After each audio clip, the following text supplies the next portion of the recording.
Now we are the topic on the rebellion in the countryside. Rebellion, जो लोग ऐसे लोग जो टाउन एरिया के बाहर थे. ओके, कंट्री साइड मीन्स जो out of the town area के जो लोग थे उनके लिए. From the cities the non cooperation movement spread to the countryside. धीरे धीरे जो नॉन कॉपरेशन मूवमेंट था वो सिटीज़ के बाहर के एरिया में, कंट्री साइड एरिया में भी स्प्रेड होने लगा. It drew into its fold the struggles of peasants and tribals. और धीरे धीरे ये जो स्ट्रगल था ये पीजेंट्स और ट्राइबल कम्युनिटीज़ के लोगों ने भी एक्सेप्ट कर लिया, which were developing in different part of India in the year after the war. जो फर्स्ट वर्ल्ड वॉर हुआ उसके बाद से जो कंट्री साइड के लोग थे डिफरेंट पार्ट के, उन्होंने भी एनसीएम को एक्सेप्ट करना शुरू कर दिया. इन अवध, अब हम बात करेंगे कि जो कंट्री साइड में भी जो अवध का एरिया था वहाँ पर क्या हुआ. पीजेंट वर लेड बाय बाबा रामचंद्रा. वहाँ पर एक पर्सन थे जिनका नाम था बाबा रामचंद्रा. उन्होंने जो पीजेंट थे, जो किसान थे, उनको लीड किया, उनके लीडर बने. और ये बाबा रामचंद्रा कौन थे? A sanyasi who had earlier been to Fiji as an indentured labour. इनको ज़बरदस्ती, जब वर्ल्ड वॉर में हो रहा था ना, कि ज़बरदस्ती लोगों को, जो पीजेंट्स होते थे उनको ज़बरदस्ती फोर्सफुली रिक्रूट किया जाता था आर्मी में और उनको भेजा जाता था दूसरे देशों में लड़ाई करने के लिए. तो ये बाबा रामचंद्रा जो थे वो फिजी गए थे ऐसे ही इंडेंटर्ड लेबर बनकर. The movement here was against taluqdars and landlords. और जो बाबा रामचंद्रा थे उन्होंने किसके अगेंस्ट मूवमेंट किया? उन्होंने तालुकदार और लैंडलॉर्ड्स के अगेंस्ट मूवमेंट किया. Who demanded from the peasants exorbitantly high rents and a variety of other cesses. और उन्होंने बोला कि हमें ये जो आप हाई रेंट्स जो हमसे मांगते हो, टैक्सेस मांगते हो, या फिर हमसे हाई इंटरेस्ट लेते हो लोन पे, उनके अगेंस्ट ये इन्होंने जो मूवमेंट किया था वो बाबा रामचंद्रा थे अवध में. That the peasants had to do begar at work at landlords farms without any payment. इन्होंने बोला कि जो पीजेंट्स होते हैं जो लोन पे नहीं कर पाते हैं, धीरे धीरे उसके बाद जो तालुकदार होते हैं वो उनको बोलते हैं कि आप हमारे यहाँ बेगार की तरह काम करो. बेगार मीन्स विदाउट पेमेंट. इसके लिए अलग से न्यू वर्ड भी आपकी बुक में दिया है. That mean is labour that villages were force to contribute without any payment. मतलब आपको काम करना पड़ेगा तालुकदार्स या लैंडलॉर्ड्स के फार्म्स में, वो भी without payment. As tenants they had no security to tenure. उनके पास कोई सिक्योरिटी नहीं होती है. Being regularly evicted so that they could acquire no right over the lease land. और रेगुलरली वो एविक्टेड हो जाते हैं, उनकी जो लीज लैंड होती है उससे भी, जो जिस पे उन्होंने लोन लिया होता है वो भी, उससे भी बेदखल हो जाते हैं और उनको ज़िंदगी भर दूसरे के लैंड पे काम करना पड़ता है. The peasant movement demanded reduction of revenue. तो जो बाबा रामचंद्रा ने पीजेंट मूवमेंट किया था उसमें उन्होंने पहली डिमांड रखी थी कि जो रेवेन्यू लिया जाता है, जो इंटरेस्ट, हाई इंटरेस्ट जो तालुकदार्स या लैंडलॉर्ड्स लेते हैं, उसको कम किया जाए. Abolition of begar. ये जो बेगार का सिस्टम है कि अगर आप इंटरेस्ट पे नहीं कर पाते हो, अपना अमाउंट पे नहीं कर पाते हो, तो आपको बेगार की तरह काम करना पड़ेगा, लेबर की तरह, वो भी, उसको भी अबॉलिश किया जाए. And social boycott of oppressive landlords. और ऐसे लैंडलॉर्ड्स जो पीजेंट्स को बहुत सप्रेस करते हैं, बहुत दबाते हैं, उनका बहुत एक्सप्लॉयटेशन करते हैं, उनके ऊपर उनको सोशली बायकॉट कर दिया जाए. इन many places nai dhobi bandh were organised by panchayat to deprive landlords of the services of even barbers and washerman. अब एक नई प्रथा चला दी कि कैसे हम बोलेंगे कि जो तालुकदार्स हैं या जो ऐसे लैंडलॉर्ड्स हैं जो बहुत एक्सप्लॉइट करते हैं पीजेंट्स को, उनके लिए क्या किया जाए. तो उन्होंने एक नई प्रथा चला दी जिसका नाम रखा नाई धोबी बंद. नाई मीन्स बाबर, धोबी मीन्स वॉशरमैन. तो नाई धोबी बंद कि ऐसे लैंडलॉर्ड के घर पे ना तो नाई काम करेगा ना ही धोबी. तो ये बहुत मेन जो काम थे वो उस टाइम पे थे. तो उन्होंने बोला कि ऐसे लोगों के, ऐसे तालुकदार या ऐसे लैंडलॉर्ड के घर में नाई धोबी काम ही नहीं करेंगे.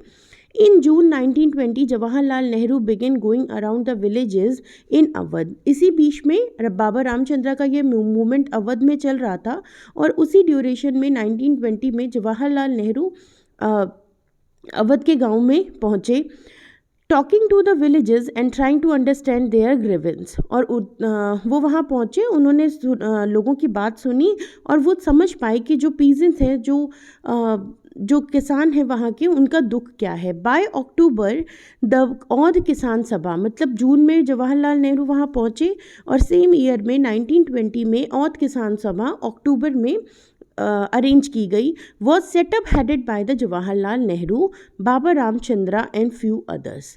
और ये जो औध किसान सभा थी, this is also important question कि औध किसान सभा कब सेटअप की गई। दैट वॉज सेटअप इन अक्टूबर 1920 में। Who was the leader? Baba Ramchandra and Jawaharlal Nehru and few others. तो इन्होंने अक्टूबर में वहाँ पर एक सभा बुलाई जिसका नाम रखा औध किसान सभा। Within a month, over 300 branches had been set up in the villages around the region. और 300 ब्रांचेज वन मंथ में ही 300 ब्रांचेज, जैसे ही ये औध किसान सभा सेटअप हुई उसके बाद 300 ब्रांचेज इसकी आसपास के एरिया में ओपन हो गई। So when the NCM begin to following year, the effort of the Congress was to integrate the Awadh peasant struggle into the wider struggle. और इसी तरीके से जो ये अवध के किसानों का जो स्ट्रगल चल रहा था, वो धीरे धीरे एक बहुत बड़ा एफर्ट, बहुत बड़ा मूवमेंट बन गया कांग्रेस के एफर्ट से। The peasant movement, however, developed in the form that the Congress leadership was unhappy with. लेकिन जो ये पीजेंट मूवमेंट चल रहा था, develop in a form, different form में ये डेवलप हुआ, लेकिन इससे बहुत सारे कांग्रेस लीडर्स जो थे वो भी अनहैप्पी हो गए। As the movement spread in 1921, और अक्टूबर के बाद जैसे ही 1921 आया, 3-4 महीनों के बाद, the houses of taluqdars and merchants were attacked. लोगों ने क्या किया, गुस्से में, अब उनको ये लगा कि कांग्रेस भी हमारे साथ है, जवाहरलाल नेहरू भी हमारे साथ हैं, तो लोग बहुत ज़्यादा वायलेंट हो गए, एग्रेसिव हो गए, और उन्होंने क्या किया, वो अटैक करने लगे तालुकदार्स और मर्चेंट्स के घर पर। बाजार वर लूटेड। धीरे धीरे क्या हुआ, मर्चेंट्स जहाँ पर जिन बाज़ारों में वो उनकी दुकानें थी वहाँ पे भी लूट मार होने लगी। And grain hoarded were taken over. और जितने भी उनके पास रखा हुआ जो भी उनका स्टोरेज था, जहाँ पे उन्होंने अपने ग्रेन्स रखे थे, वो भी लोग उसको लूट लेते थे।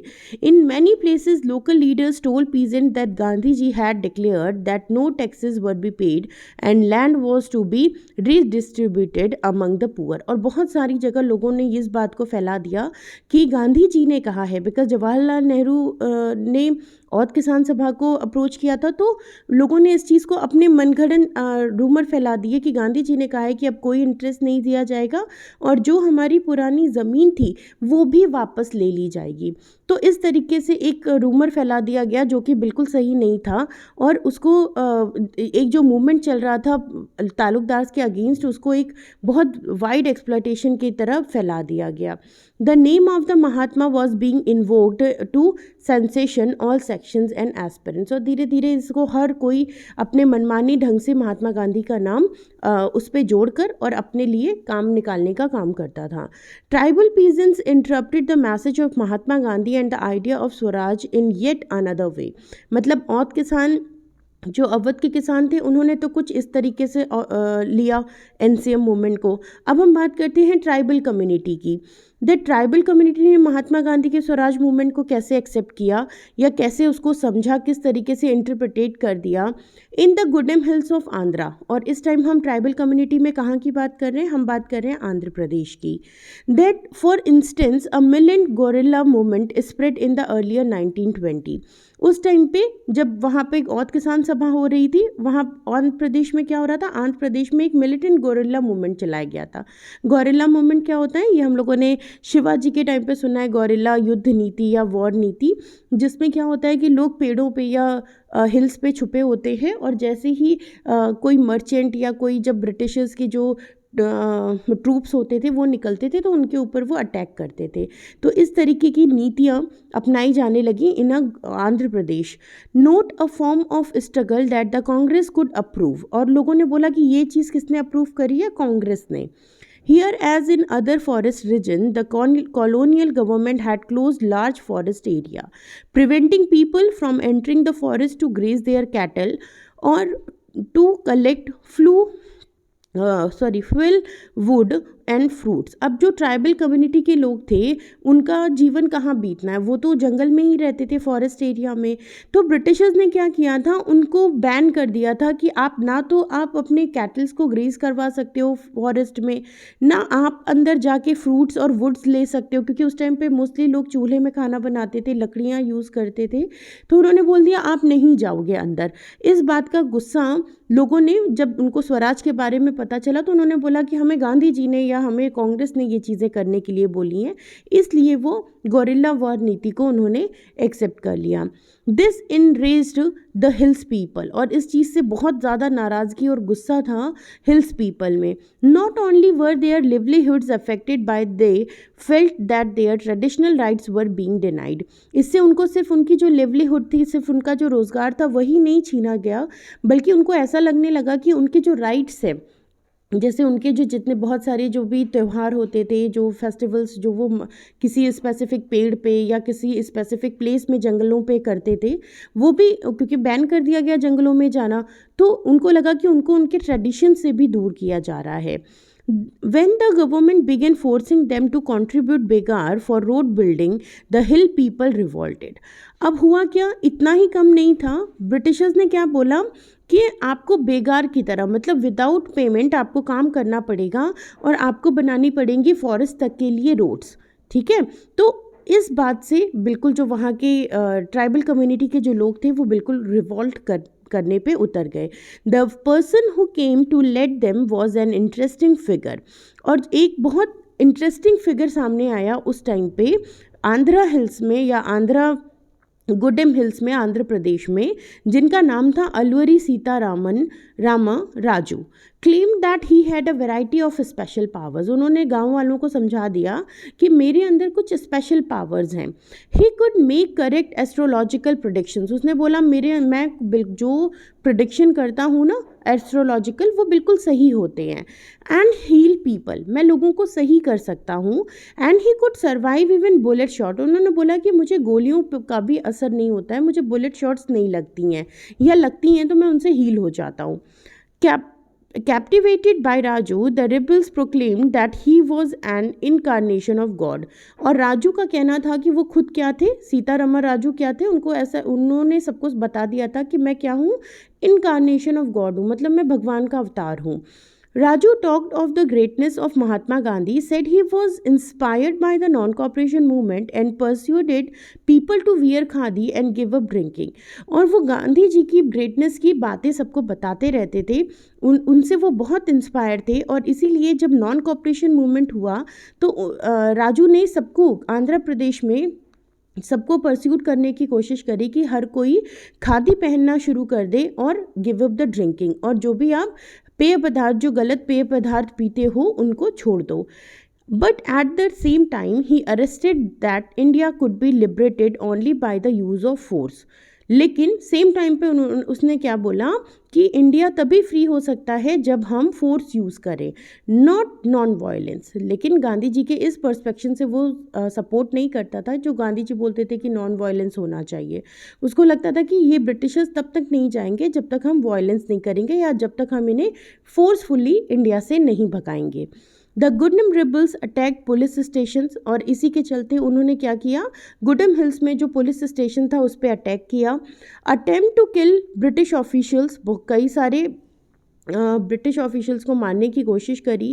Carried on guerrilla warfare for achieving swaraj, और ये सब चीज़ें वो क्यों कर रहे थे, गोरिल्ला वॉरफेयर के थ्रू कर रहे थे, स्वराज पाने के लिए, for achieving swaraj. Raju was captured, Raju को पकड़ लिया गया, and executed in 1924 and over time become a folk hero. और उसी टाइम पे उन्हें फांसी पे चढ़ा दिया गया, और उसके बाद से वो एक फोक हीरो बन गए। इन नेक्स्ट वीडियो हम बात करेंगे स्वराज इन द प्लांटेशन।